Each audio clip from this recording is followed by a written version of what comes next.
Well, hey everybody, and welcome to a brand new episode of the Story to Screen podcast, the movie podcast where we review all different kinds of movies, new and old. I'm your host, Chris, and joining me tonight is Benjamin Curley. Hey, Ben, how's it going?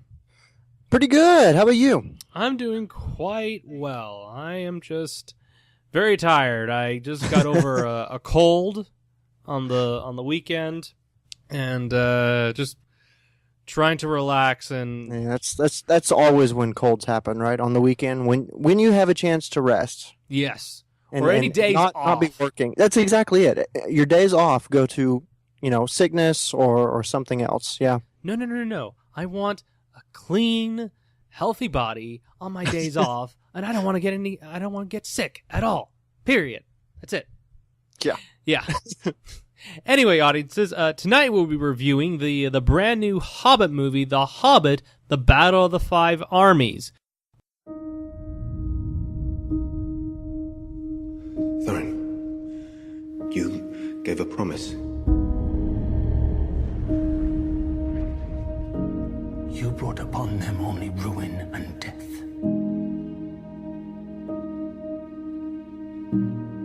You've won the mountain, is that not enough?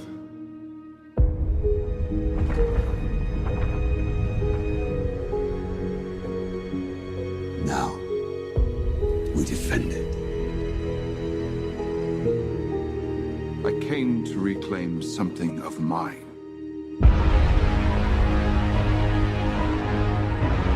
This was the last move in a master plan.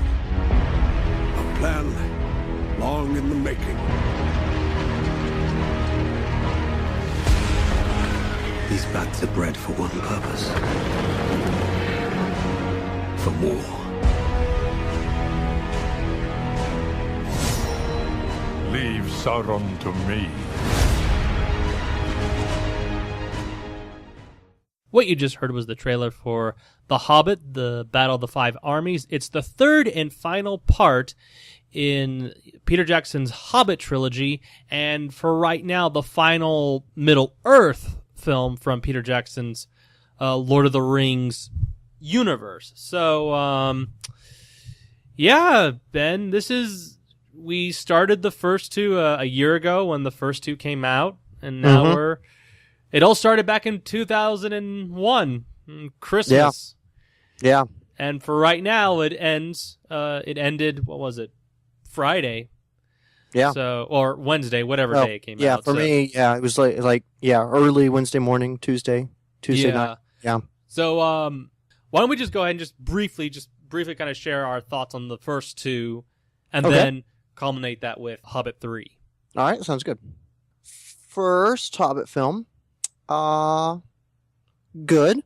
Not exactly what I was expecting, but it was good nonetheless. I liked seeing the tie-ins to the Lord of the Rings trilogy and adding stuff that builds up and leads into that. Second film, I felt fell flat. Just visual effects wise, it was detracting. It just didn't look good, and I think that subtracted from the story, in my opinion, a little bit, because I was distracted by it. If you can get around that, it was a fun ride. I don't think it really was the best story of them. We can talk about the ranking, how we would rank them later, but go ahead. And then third one here, I'm gonna put it back on the same level as the first one. Okay. Yeah. I listened to some of those reviews. I really liked the first one. I thought it was great. I really enjoyed it. The second one, you can listen to my review on that. It kind of mirrors what you just said, Ben. I mean, the visual effects were so distracting because they just didn't look perfected. Yeah. It looked like they were in a rush, and so it wasn't my favorite, but the extended edition, I don't know if you've seen the extended editions yet for the Hobbit. No, I've been waiting for all three to come out so I can just get it as a bundle. Okay.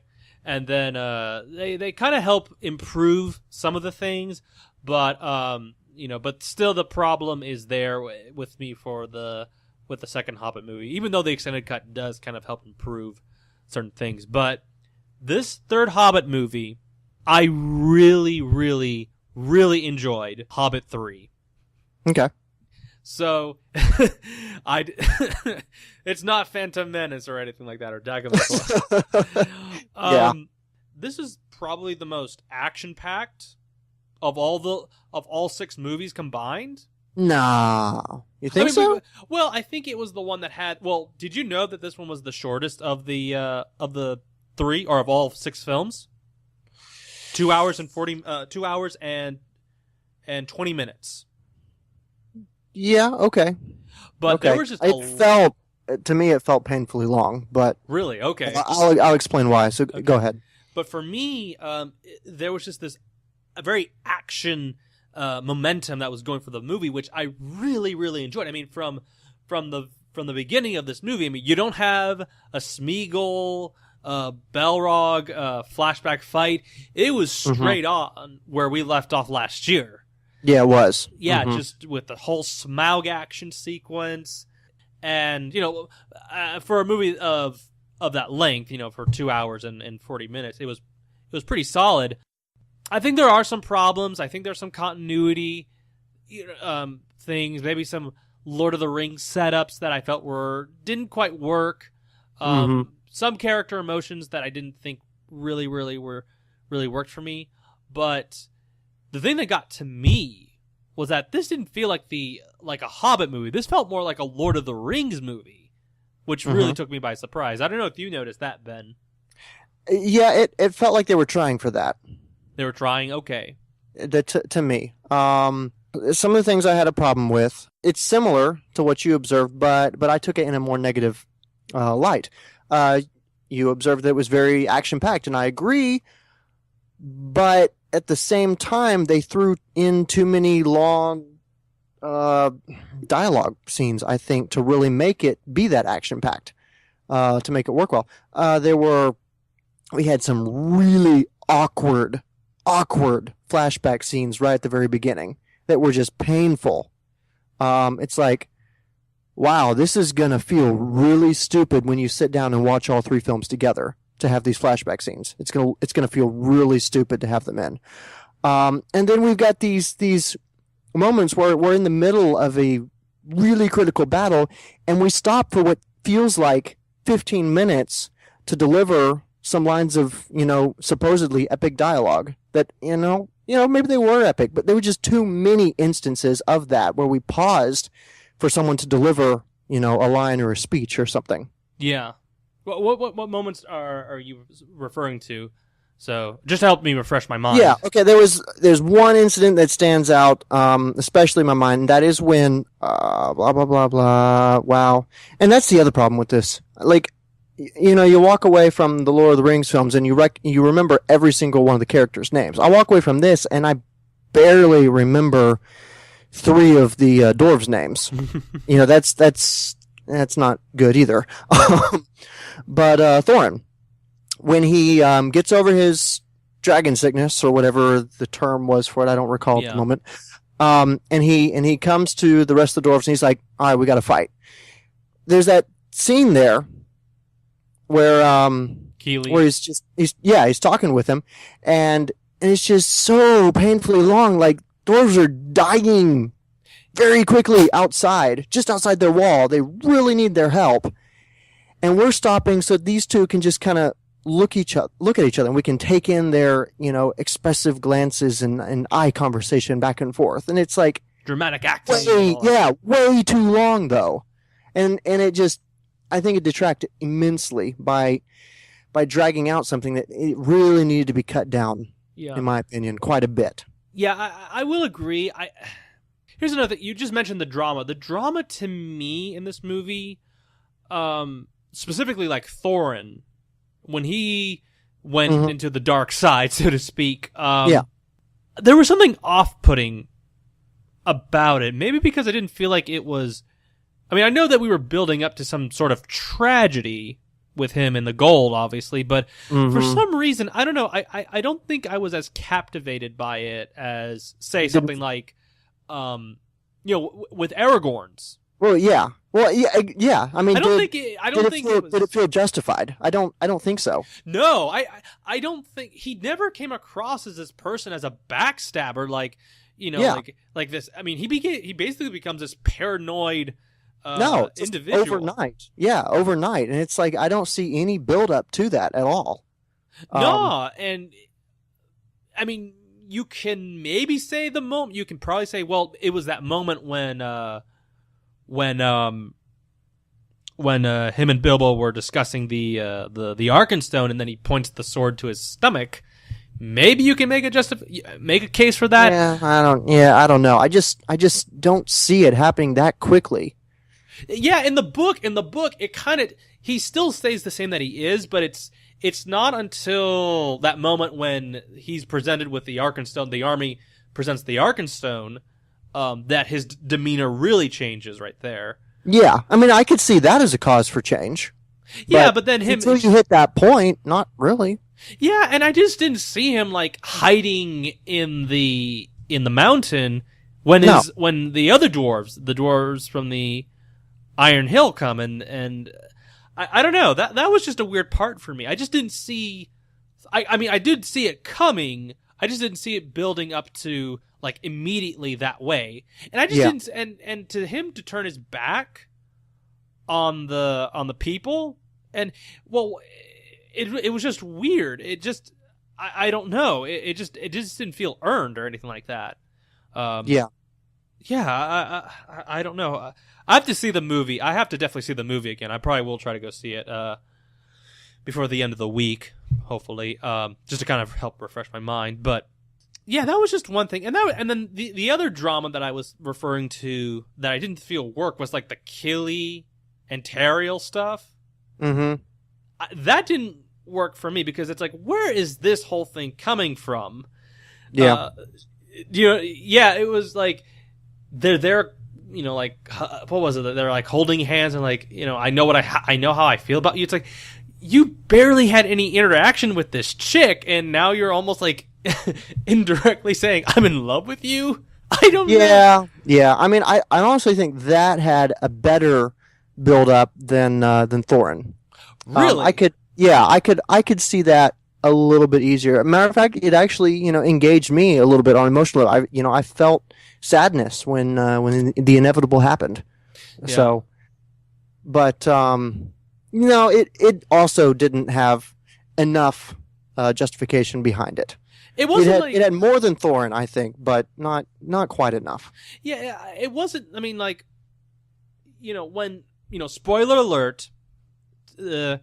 Thorin and Kili and Fili do die in this movie, and when they die, it's shocking in the moment. It's sad. I mean, you feel helpless. You feel for Thorin because he's so helpless. He's watching one of his own nephews being gutted to death, and it's heartbreaking to watch.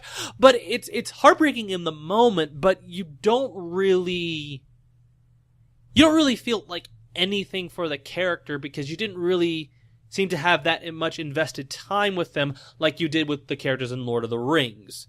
Like with Merry and Pippin, or even yet Boromir. Even though he was that one character in that one film, you still felt something for him because you got to spend time with him. And then maybe that's just the dilemma that they had, was just trying to, okay, how do we balance all 13 dwarves? How can we do this? Which ones do we focus on? Which ones do we make significant? Because Kili and Fili in the book don't really play that much of a significant role. They barely have any dialogue. In the book. I mean, did you kind of feel anything when they died? I mean, it's shocking, yeah, but did you feel anything when they died? Not a little bit. Hang on, pull up the Hobbits' names here. Kili and Fili. Yeah. Keely's the blonde-haired one, right? Keely's the brown-haired one. Okay, so Fili, he died like a second, a secondary character. It was just sudden and quick, and it's like over with. It's like, So I didn't really feel that one. I was, a little bit shocked that they killed him off so undramatically. Yeah. But I guess when you have so many deaths that you're going to have to get through, that's probably the best way to do it. Mm-hmm. I did like the scene with Thorin battling and finally fighting and killing Azog. That was good. That was a great action scene, by the way. Mm-hmm. No, it was really good. We could talk about that a little later, but you can go ahead and complete your thought on what you were saying. Yeah. Hang on, which one? With Keeley. Yeah. It was a little bit odd. The way he died. It was just I don't know. It was like kind of like it was the famous Peter Jackson slow-mo stuff, like building it up, and that's like they killed him. It felt like it was supposed to be, the hero of the whole movie died. Yeah.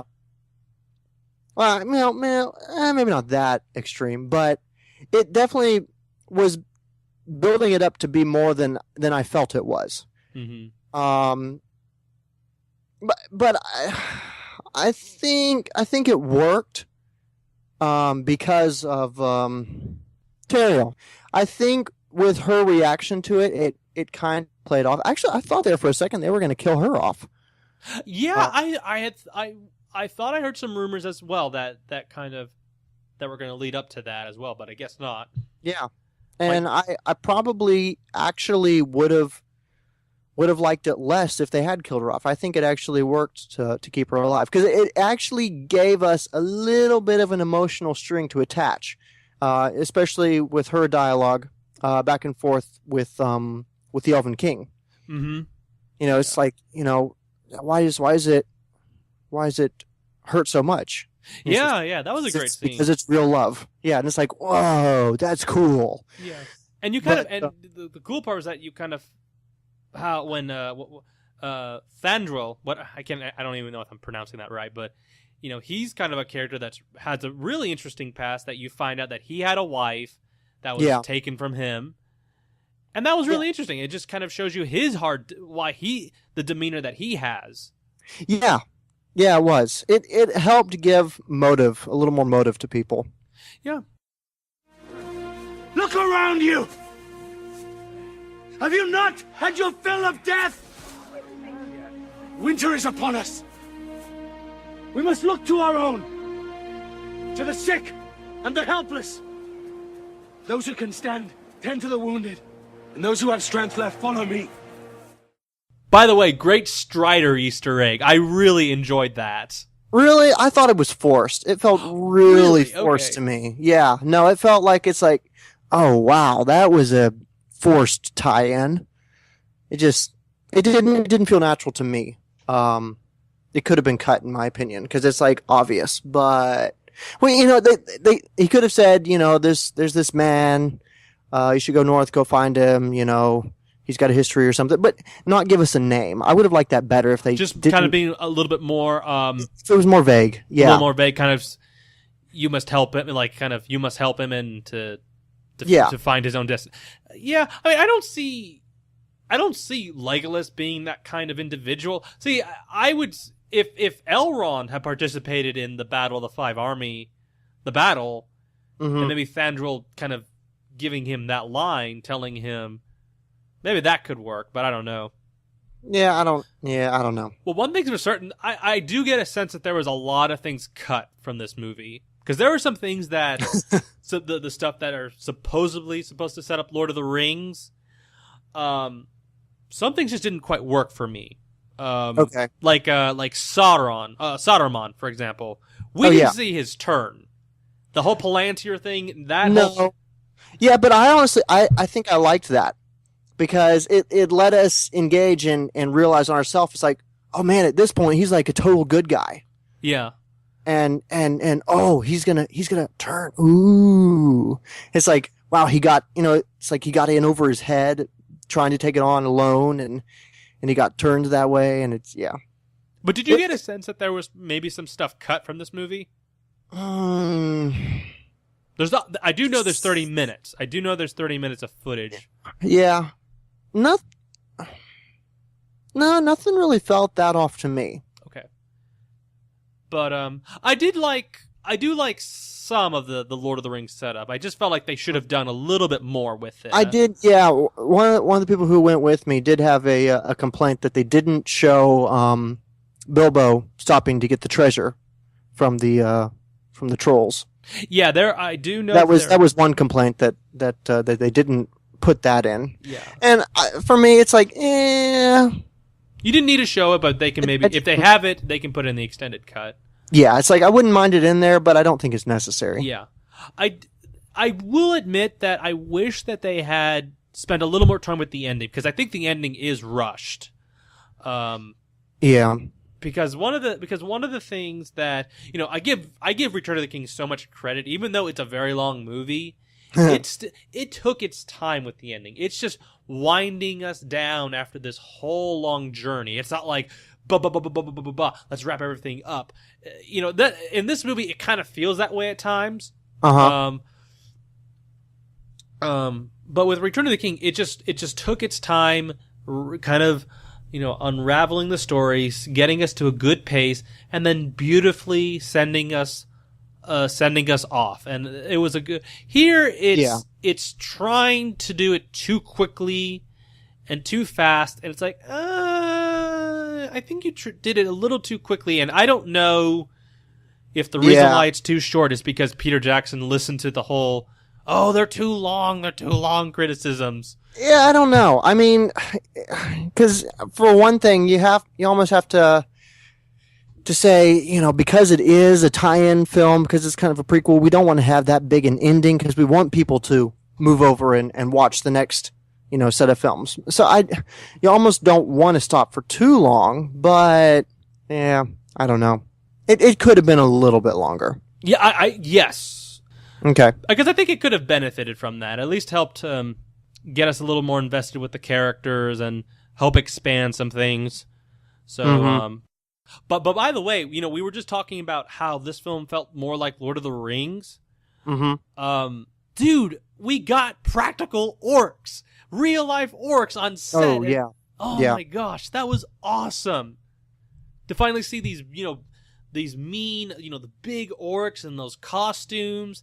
To see them fight. Look, when they clashed with the men, you remember when we were talking about the action in the first two? There was kind of more of a whimsical nature to it, and it felt video game-ish, yeah. Uh-huh. And there was, but even like the physical combat sequences, like specifically in the first one, it's in the Lord of the Rings movies. It always felt like this, like fight for your own being, for your own survival, that type of feel.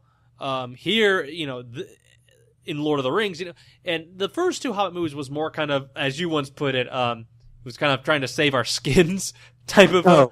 Yeah. But when you have these, these clashings of two groups of people going at each other, you feel it, and that was something I hadn't experienced with the first two. I mean, the action just felt like something that I felt in Lord of the Rings, just this, this epic, fight just for your, like something like you would see in Braveheart. I mean, just that, clash right there. What did you think?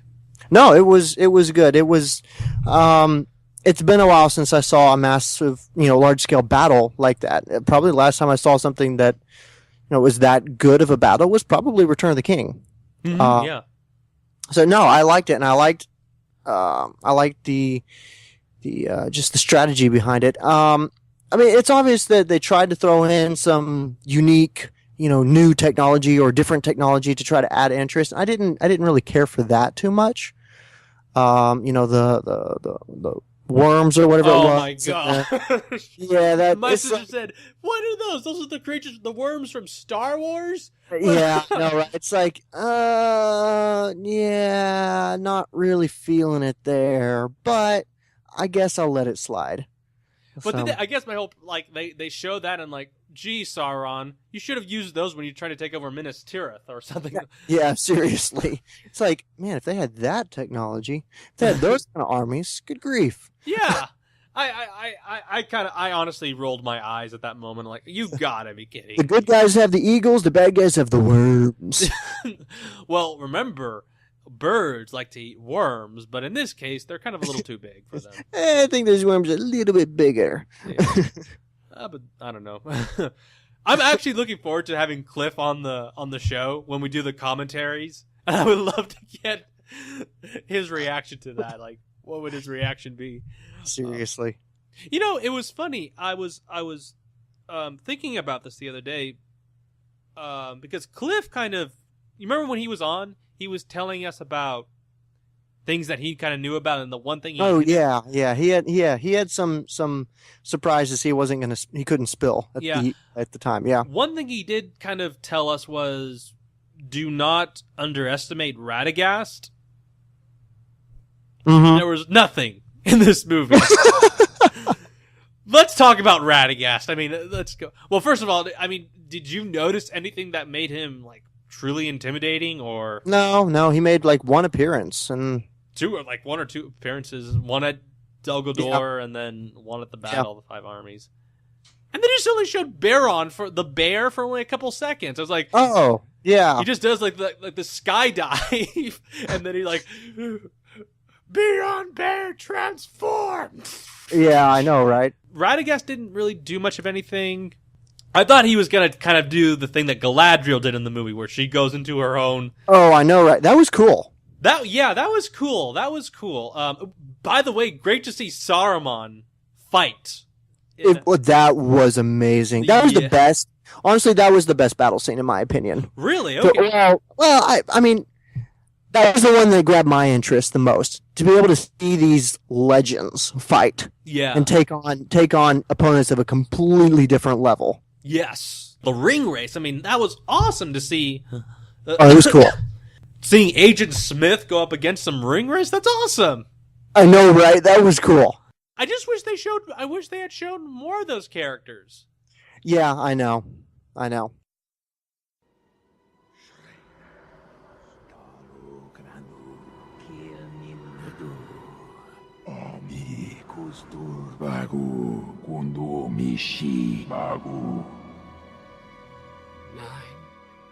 for mortal men doomed to die. Tunikan marka. Umidishu. Ashir. Borzumishi. I am not alone.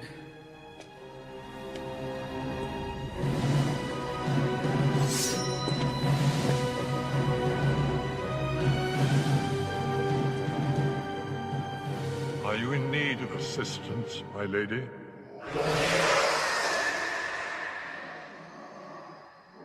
You should have stayed dead.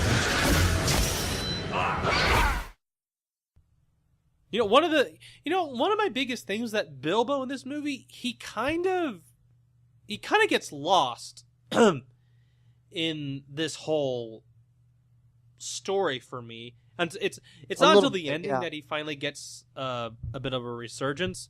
Mm-hmm. But for me, I think he kind of gets a little bit lost in this one. And I don't know why. It just feels like he does. He just kind of falls into the backdrop a little bit. And in the book, there's all this stuff with, the Arkenstone and all that stuff. And, him trying to resolve the conflict between, the armies, trying to bring peace. But for some odd reason, it felt kind of lost. He kind of gets lost in the shuffle for me. And I don't know. Yeah, I mean, he does a little bit, but I think that's appropriate for the story because it kind of is transitioning to the dwarves at that point. Okay. I think it worked. But yeah, he is kind of thrown to the background there, isn't he? Yeah, a little bit. I don't know if that was by accident or by design. Mm-hmm. Or I don't know, maybe if the movie just doesn't do enough.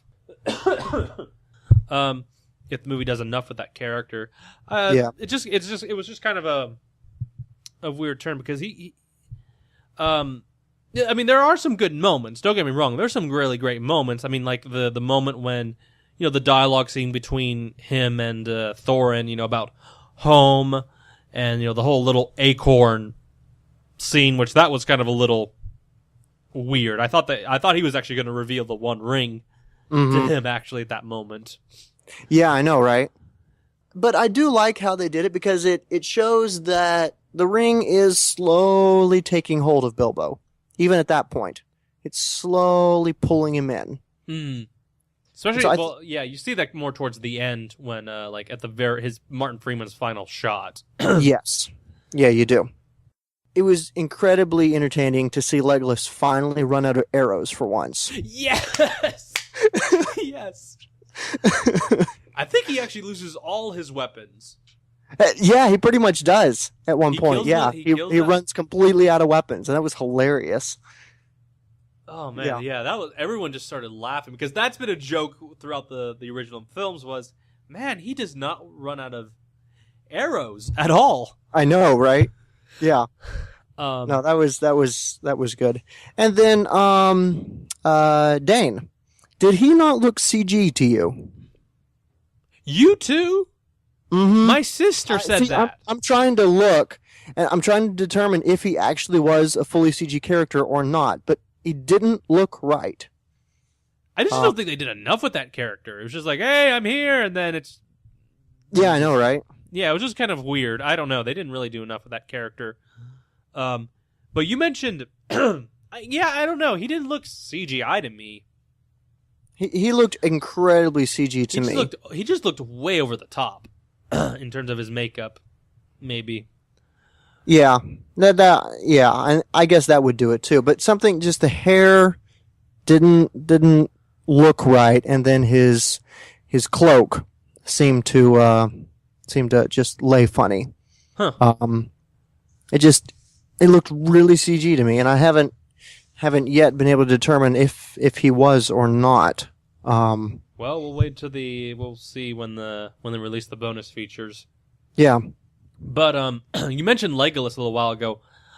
I was so nervous that Thorin was not going to get Orcrist for his final showdown with Azog. Oh yeah.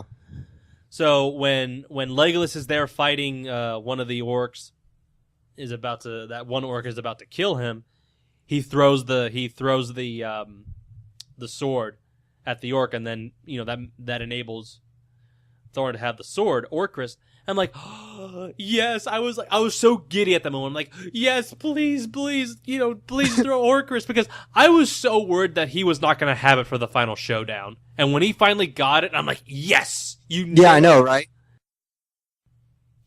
Now, when we had Cliff on about a couple months ago, we now have to look at this. Now that the whole trilogy, or the saga, so to speak, is now complete, we now have to kind of look at this and say, does it work as one whole piece? Like with Star Wars, that's debatably. I mean, yeah, I think it works better than Star Wars. I would say so too. What would you say? For me, I think this one, you don't have clunky acting in these movies. I don't think you do. As much as I don't think, Radagast and Tariel, I don't think really did much of anything for these Hobbit movies. They were not badly acted. They were not horrible. They were no Jar Jar Binks or Hayden Christensen or Natalie Portman. There was none of that in these movies. I mean, not at all.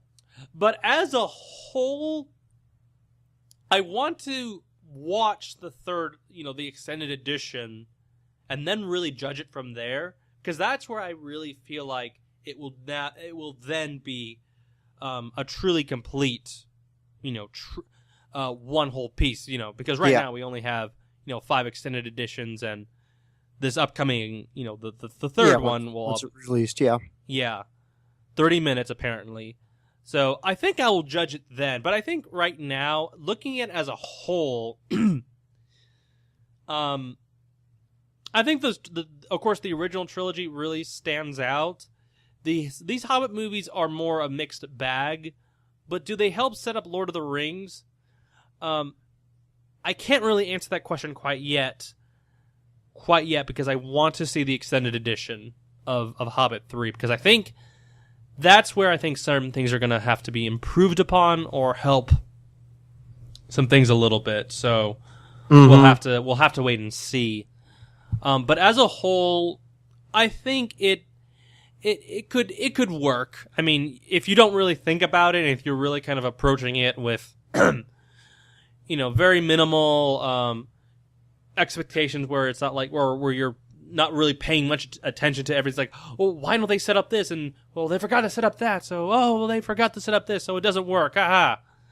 But, yeah, I think for me, I have to wait and see. But I don't know about you, Ben. For me, I mean, I don't know. I have mixed feelings. I go both ways on it. It's for one, it is cool to see the tie-ins between the two because as detailed as Tolkien was, you knew he actually had these things in mind when he was writing one or the other. You know that he very covertly tied things together and tied locations together and tied events, causing other events to happen together. Even if he didn't reveal that explicitly, you knew he was thinking that at the time. He was very detailed like that. So I appreciate that, but at the same time, I think it could have used a little bit less tying in. Okay. Because it makes it feel like, no time at all passes between, maybe 20, 30 years at most, between the two films. It's like, no, try what? 80 years? 60 years. 60 years. Okay. Yeah. Between the two films. It's like, we're talking a full generation, here between the two, world-shaping events, basically. Yeah. And I think the world itself should reflect that a little bit. I think we should have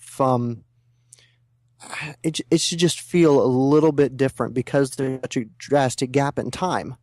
And it's a different world and a different place. Things were very different at that point in time. Exactly. Whereas here, it almost feel like it was trying to push them a little bit too close together. I don't think it went too far. I think it worked, but I don't think it would have hurt if it had less. Okay, yeah. Peter did say in interviews that this movie was going to tie more into Lord of the Rings. It was going to also feel like Lord of the Rings as well, and it was going to have that tone to it. Yeah, and he succeeded in that. And very much so. Very, very much. This does not concern you. Excuse me, but just in case you haven't noticed, there is an army of elves out there. Not to mention several hundred angry fishermen. We are, in fact, outnumbered. Not for much longer. What does that mean? It means, Master Baggins, you should never underestimate dwarves. Now that it's all complete, Ben, how do you rank all 6 films?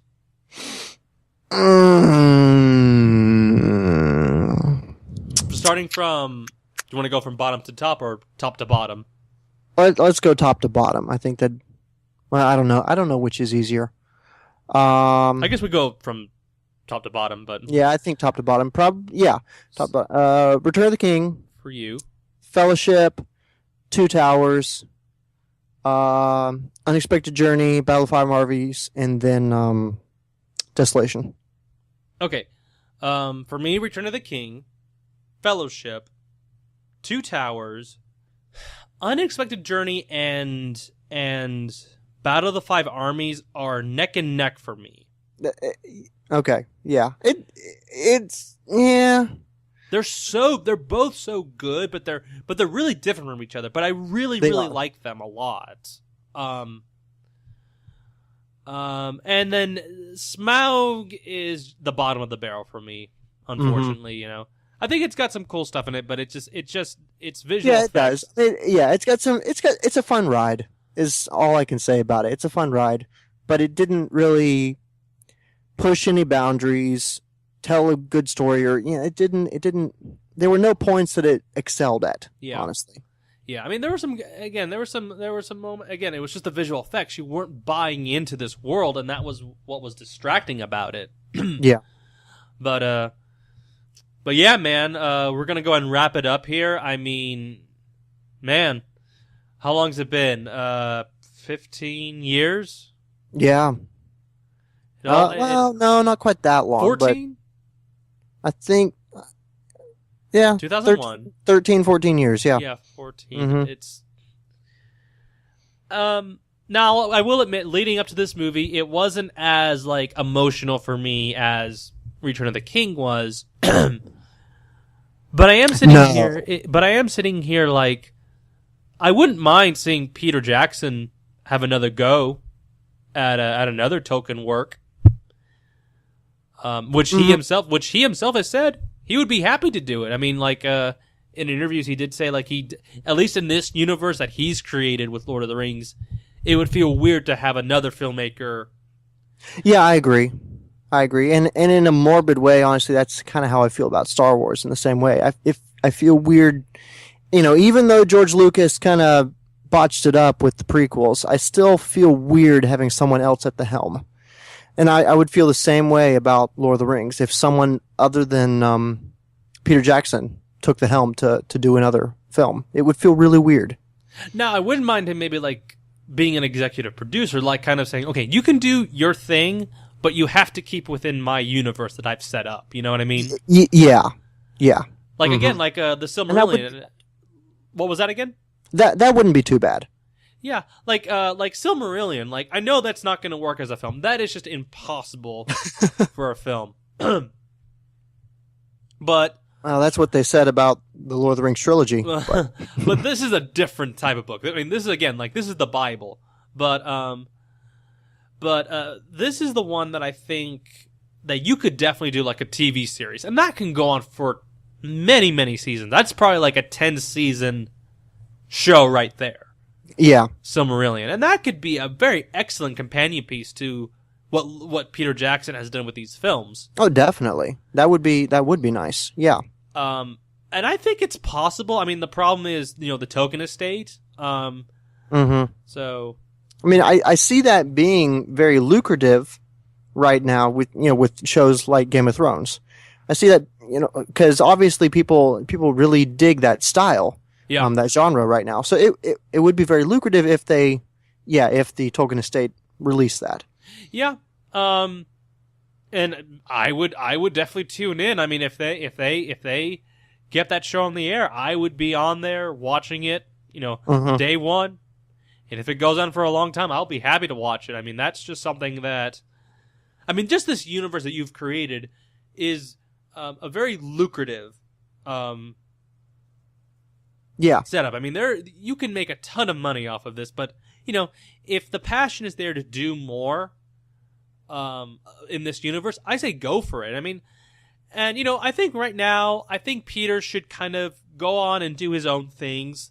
I would like to see him kind of do some small scale movies now. I'm looking forward to him doing some other stuff. Stuff better than Lovely Bones. That was horrid, but more in the realm of the King Kong film that I enjoyed. I'd like to see him do more stuff, like that, or even small scale, like a Heavenly Creatures, which I've heard, which is which is kind of a critical darling before he did any, these big epic, visual effects extravaganzas, but yeah, I think Peter. If nothing more, Peter has proven that he can definitely do some visually fantastic films. I just think he could try to work on narrative storytelling a little bit more. Mm-hmm. And, he said that he's got a lot of New Zealand stories he wants to tell, which I'm kind of like, that could be interesting. I would like to see some of that. But oh yeah, definitely, yeah, and I would like to see him refine his storytelling craft a little bit. He's gotten big for his britches. Yeah, and it would be nice to see him refine some stuff. Yeah, definitely. Well, ladies and gentlemen, we're going to go ahead and wrap it up. It's the end of an era for us, and I will say that I haven't confirmed anything yet with him, but Cliff Broadway from the OneRing.net, who we had on our show to review the 1978 Lord of the Rings movie, is very interested in joining Benjamin and myself for future film commentaries on all 6 Lord of the Rings films and the Hobbit films. So we would love to have him on. As you know, it's going to take a little bit of some arranging and scheduling as well. It's a massive undertaking, but yeah. Yeah, for 4-hour commentaries. But hey, I think it'll be worth it. And just to have him there and talking about some things and kind of sharing, watching the film and sharing our opinions on the films is going to be quite exciting. Ultimately, building up to the extended release of Hobbit 3. So that's going to be kind of exciting. Well, anyway, folks, we're going to go ahead and wrap it up. Ben, always a pleasure to have you on my show and just talking about these movies. And it's been a great ride, talking about these movies with you. 2 good ones and 1 not so good one, at least for me. It's kind of thinking about it now. It's even more sadder when I really do think about it. That it's when you stop and realize it's the last one for now. For now, yeah.